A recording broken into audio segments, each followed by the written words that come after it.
नमस्ते दोस्तों, मैं स्वागत करती हूँ अपने YouTube channel education for India में। आज हम आप लोगों को क्लास 9 की जो पुस्तक है क्षितिज भाग 1 उसका जो लेसन नंबर 5 है, नाना साहब की पुत्री देवी मैना को भस्म कर दिया गया। ये जो लेसन का नाम है इसके सारांश के बारे में बताएंगे। और ये जो लेसन है नाना साहब की पुत्री देवी मैना को भस्म कर दिया गया, यह चपला देवी द्वारा लिखित है। यह एक रिपोर्टाज है। अब ये रिपोर्टाज क्या होता है वो हम आप लोग को बता देते हैं। रिपोर्टाज वह होता है जिसमें हम किसी रिपोर्ट को साहित्यिक रूप से बताते हैं। एक जो नॉर्मल रिपोर्ट होता है उसको जो हम लोग समाचार के माध्यम से सुनते हैं वो तो एक रिपोर्ट होता है। जब उसी को एक साहित्यिक रूप में बताते हैं तो वो क्या बन जाता है, रिपोर्टाज बन जाता है। और इसको जो लिखा गया है वो कौन है, लेखिका इसकी चपला देवी। तो थोड़ा चपला देवी के बारे में भी जान लेते हैं। चपला देवी द्विवेदी युग की लेखिका थी। इनके व्यक्तित्व और कृतित्व के बारे में अभी तक कोई भी जानकारी उपलब्ध नहीं हो पाई है।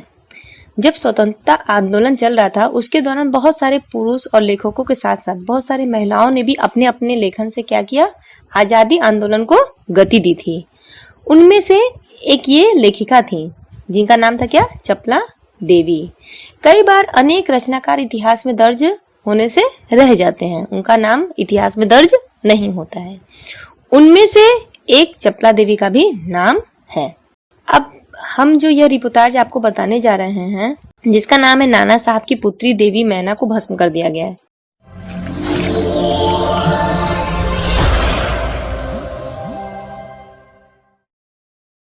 इसमें हम आप लोगों को बताएंगे कि यह एक क्या है, एक बहुत ही ऐतिहासिक सच्चाई है जिसमें 1857 की क्रांति के विद्रोही नेता, जब 1857 का क्रांति हुआ था तो उस समय के एक विद्रोही नेता थे धुंधु पंत नाना साहब। उनकी पुत्री बालिका मैना, उनका नाम क्या था, पुत्री का नाम मैना, आजादी की नन्ही सी एक सिपाही थी, एक छोटी सी सिपाही थी जिसे अंग्रेजों ने क्या किया, जलाकर मार डाला।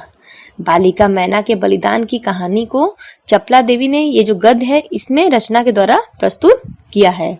और यह जो गद्य रचना है जिस शैली में लिखी गई है उसी को हम क्या बोलते हैं, रिपोर्टाज बोलते हैं। और यह रिपोर्टाज का प्रारंभिक रूप भी कह सकते हैं। तो चलिए शुरू करते हैं नाना साहब की पुत्री देवी मैना को भस्म कर दिया गया का सारांश। सन 1857 के विद्रोही नेता धुंधु पंत नाना साहब, 1857 में जब विद्रोह चल रहा था उस समय के वो नेता थे धुंधु पंत नाना साहब। जब क्रांतिकारी लड़ाई में असफल होकर भागे, उस समय के क्रांतिकारी लड़ाई में वो हमेशा क्या करते थे, विद्रोह करते थे, अंग्रेजों को मारते थे। लेकिन उस समय का जो क्रांतिकारी लड़ाई हो रहा था वो वहां से असफल हो रहे थे, अंग्रेज उस समय जीत रहे थे, तब वो वहां से क्या किए, भाग रहे थे। जब वो वहां से भागे तो वो अपनी बेटी मैना को अपने साथ नहीं ले जा सके। मतलब वो अपनी बेटी को जल्दबाजी में, बेटी मैना को वहां से अपने साथ नहीं ले जा सकते।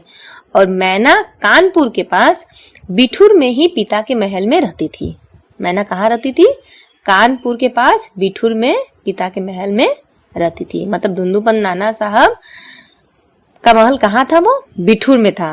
और बिठूर कहाँ पे था, कानपुर में। उसी समय अंग्रेजों के एक दल ने बिठूर पहुंचकर नाना साहब के महल को लूट लिया। जब धुंधुपंत वहां से भागे तो सारे अंग्रेज क्या सोचे कि जरूर वो अपने महल में होंगे, नाना साहब कहाँ होंगे, वो अपने महल में होंगे, तो चलो उनको वहां से पकड़ लेते हैं। और जब वो वहां पे पहुंचे तो वहां उनको नाना साहब नहीं मिले और उनके महल को लूट लिए। अंग्रेज सेनापति बोला कि अब ये महल को लूट लिया गया है, अब इसको क्या करो, महल को तोप के गोलों से नष्ट कर दो। जब अंग्रेज सेनापति बोलते हैं कि महल को तोप के गोलों से नष्ट कर दो, तभी एक सुंदर सी बालिका बरामदे में आकर खड़ी हो जाती है और महल न तोड़ने के लिए अंग्रेजी सेनापति से क्या करने लगती है, निवेदन करने लगती है, आग्रह करने लगती है कि आप इस महल को मत तोड़िए। और वो जो बालिका रहती है, वो बालिका कौन रहती है, सुंदर सी बालिका, वो नाना साहब की बेटी मैना रहती है। ठीक है, नाना साहब की बेटी मैना रहती है। और ये जो सेनापति है, सेनापति का नाम क्या रहता है रहता है।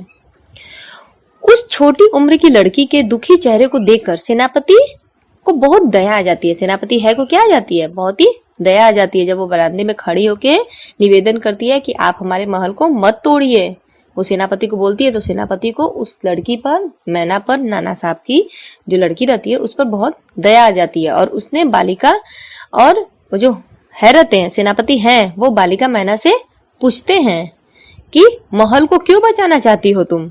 तो बालिका सेनापति है से प्रति प्रश्न करती है, मतलब उल्टा प्रश्न करती है कि वे उस महल को क्यों तोड़ना चाहते हैं।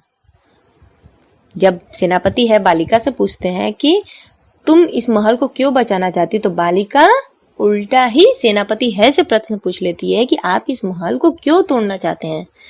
तब सेनापति है उसका उत्तर देते हैं, उस बालिका के प्रश्न का उत्तर देते हैं और बोलते हैं कि यह जो महल है यह विद्रोहियों के नेता नाना साहब का है, अतः इसे नष्ट करने का आदेश मिला है। वो बोलते हैं कि यह जो महल है यह विद्रोहियों, अंग्रेजों के विद्रोही हैं, उनके नेता नाना साहब का है और इसको नष्ट करने का आदेश मिला है। बालिका ने कहा कि दोषी तो शस्त्र उठाने वाले हैं। अब बालिका उस समय बोलती है कि दोषी कौन होता है, जो शस्त्र उठा के विद्रोह करते हैं वही तो दोषी होता है। मकान तो जड़ पदार्थ है, मकान क्या है, मकान तो एक निर्जीव है, निर्जीव चीज है, फिर आप इसे क्यों तोड़ना चाहते हैं। वो यह बात किसको बोलती है, सेनापति है को बोलती है। इसने तो कोई अपराध नहीं किया है, मतलब इस मकान ने कोई अपराध नहीं किया, इसे नष्ट मत करिए, ये तो एक जड़ पदार्थ है, ये तो एक निर्जीव चीज है, यह स्थान मुझे बहुत प्रिय है, इसकी रक्षा कीजिए। वह सेनापति को बालिका ये सब बातें सेनापति है को बोलती है। बालिका ने उस सेनापति को बताया कि आपकी पुत्री मेरी बहुत अच्छी दोस्त थी। जब बालिका सेनापति है को देखती है तो वो सेनापति को है पहचान जाती है और सेनापति है को बोलती भी है कि आपकी पुत्री मेरी बहुत ही अच्छी दोस्त थी। और सेनापति है की पुत्री का नाम क्या था, मेरी। सेनापति है की पुत्री का नाम क्या था, मेरी। जब वह थी तो आप भी मेरे घर आते थे, मतलब वह थी, मतलब वो पुत्री अभी क्या हो चुकी है, मर चुकी है। मतलब जब वो जिंदा थी तब सेनापति है भी उसके घर जाते थे और बालिका को भी, मतलब मैना को भी पुत्री जैसा प्यार करते थे। लेकिन उसकी मृत्यु पर मैं बहुत दुखी हूँ। अब बालिका बोलती है, मैना बोलती है कि मुझे मैरी की मृत्यु पर बहुत दुख है, उसकी एक चिट्ठी भी अब तक मेरे पास है। यहाँ पे जो सेनापति है उनकी पुत्री जो मेरी है वह बालिका को एक चिट्ठी दी रहती है मैना को, वो चिट्ठी भी अभी तक मैना अपने पास रखी रहती है और यह सारी बातें बालिका मतलब मैना सेनापति है को बताती है। सेनापति ने मैना को पहचान लिया और वह बोला कि मैं महल बचाने का प्रयत्न करूंगा। अब उस जगह सेनापति क्या करते, थोड़े से तब दयालु भाव व्यक्त करते हैं और बोलते हैं कि मैं इस महल को बचाने का कोशिश करूंगा। इसी समय अंग्रेजों का प्रधान सेनापति आउटरम वहां आ जाता है। अंग्रेजों का प्रधान सेनापति कौन आ जाता है, आउटरम आ जाता है और सेनापति है से बोलता है कि नाना का महल अभी तक उड़ाया क्यों नहीं। वो वहां पे आके चिल्लाने लगता है कि तुमने अभी तक नाना का महल उड़ाया क्यों नहीं। तो है ने कहा कि क्या किसी तरह नाना का यह महल बच सकता है। अब वो बोलता है किससे कहता है, सेनापति आउटरम से, प्रधान सेनापति आउटरम से कहता है कि क्या किसी भी कारण से अगर हम इस महल को क्या हम बचा सकते हैं। प्रधान सेनापति ने कहा गवर्नर जनरल की आज्ञा मिलने पर ही बच सकता है। अंग्रेज नाना साहब से बहुत नाराज हैं। नाना के वंश तथा महल पर दया दिखाना असंभव है, इसमें हम लोग दया नहीं दिखा सकते, इसको हमें तोप से उड़ाना ही होगा। तभी सेनापति है ने कहा फिर लॉर्ड कैनिंग मतलब जो गवर्नर जनरल है उनको इस विषय का तार तो दे देते हैं। आउटरम ने कहा कि आप ऐसा क्यों चाहते हैं। आउटरम क्या करता है, प्रधान सेनापति है से पूछता है कि आप ऐसा क्यों कर रहे हैं, उसके महल को क्यों बचाना चाह रहे हैं। हम इस महल को बिना नष्ट किए तथा नाना की लड़की को गिरफ्तार किए बिना नहीं छोड़ सकते हैं। क्यों नहीं छोड़ सकते हैं, क्योंकि जो लॉर्ड कैनिंग है हमारा गवर्नर जनरल है उसका आदेश है, वो नाराज हो जाएंगे। ये सब बात क्या करते हैं, आउटरम किसे कहते हैं, सेनापति है को बोलते हैं। तब सेनापति है को बहुत दुख होता है और वो वहां से चले जाते हैं। उसके बाद आउटरम ने नाना के महल को घेर लेता है। क्या करता है, प्रधान सेनापति आउटरम नाना के महल को घेर लेता है और अंग्रेजी सिपाही क्या करते हैं, फाटक तोड़कर महल के अंदर घुस जाते हैं और वो मैना को बहुत ढूंढते हैं, परंतु वो मैना वहां नहीं मिलती है। उसी दिन लॉर्ड कैनिंग का तार आया जिसका आशय इस प्रकार था। लंदन के मंत्रिमंडल का मत है कि नाना के स्मृति चिन्ह तक को मिटा दिया जाए और इसलिए वहां की आज्ञा के विरुद्ध कुछ नहीं हो सकता। मतलब एक लेटर आता है, उस लेटर में लिखा रहता है कि लंदन के मंत्रिमंडल का मत है, उनका आदेश है कि नाना के जितने भी स्मृति चिन्ह है सबको नष्ट कर दो और वहां की आज्ञा के विरुद्ध कुछ नहीं हो सकता। उनका आज्ञा के विरुद्ध वहां पर कुछ भी नहीं हो सकता। उसी समय क्रूर जनरल आउट्रम, वो जो जनरल आउट्रम होता है वो बहुत ही क्रूर होता है, क्रोधित होता है और आउट्रम की आज्ञा से नाना साहब के सुविशाल राजमहल पर गोलीबारी कर देता है और घंटे भर में ही उनका जो महल जो होता है वो मिट्टी में मिल जाता है। उसी समय क्या होता है कि लंदन के प्रमुख पत्र टाइम्स में छपता है। क्या छपता है कि बड़े दुख का विषय है कि भारत सरकार आज तक उस दुर्दांत नाना साहब को नहीं पकड़ सकी, आज तक उस नाना साहब को नहीं पकड़ सकी जिस पर सभी अंग्रेज जाति का भीषण क्रोध है। सारे अंग्रेज जाति क्या करते थे, नाना साहब से क्रोधित थे, गुस्साए हुए थे। सर टॉमस है कि नाना की बेटी पर दया करने की बात से हंसी आती है। और क्या लिखा रहता है कि वो जो है रहते हैं, सर टॉमस है, उनकी नाना की बेटी मैना पर जो दया दिखाते हैं वो उस बात पर बहुत ही अंग्रेजों को हंसी आती है। शायद वे बुढ़ापे में उस महाराष्ट्री कन्या के सौंदर्य पर मोहित होकर अपना कर्तव्य भूल गए हैं। नाना की लड़की को सेनापति है के सामने फांसी पर लटका देना चाहिए। क्या करना चाहिए, नाना की लड़की को सेनापति है के सामने फांसी पर लटका देना चाहिए। ये सब कहाँ लिखा रहता है, ये सब टाइम्स में छपा रहता है। लंदन का जो प्रमुख पत्र होता है उसमें छपा रहता है। उसी वर्ष सितंबर की आधी रात के समय मैना महल के खंडहरों में बैठी रो रही थी। पास में ठहरी आउट्रम की सेना ने उसे पकड़कर गिरफ्तार कर लिया।